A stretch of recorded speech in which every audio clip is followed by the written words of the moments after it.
মা কামাখ্যার পুণ্যভূমি ও প্রাকৃতিক গ্যাস, তেল এবং সাংস্কৃতিক বৈচিত্র্যের অনন্য রাজ্য আসাম প্রতিষ্ঠা দিবস আজ উদযাপিত হয় লোকভবনে। রাজ্যপাল ইন্দ্র সেনাই রেড্ডিনালু বলেন, ১২২৮ সালের ২ ডিসেম্বর চাউলুং চুকাফা পাটকাই পর্বতমালা অতিক্রম করে আসামে প্রবেশ করে অহোম সাম্রাজ্য প্রতিষ্ঠা করেন। তিনি বলেন, আমাদের ভিন্ন ভাষা, পোশাক হলেও আমরা সবাই এক দেশের নাগরিক। সেই থেকে দিনটি চুকাফা বা আসাম দিবস হিসেবে প্রতিপালিত হয়ে আসছে।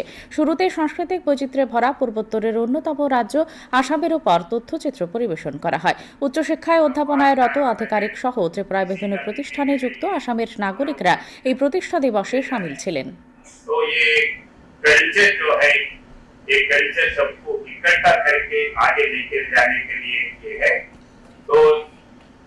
अपना प्रधानमंत्री नरेंद्र मोदी जी जो 21st सेंचुरी में इंडिया को विश्व में नंबर 1 लेके जाना, 21st सेंचुरी इंडिया सेंचुरी, इस दिशा में लेके जा रहे हैं।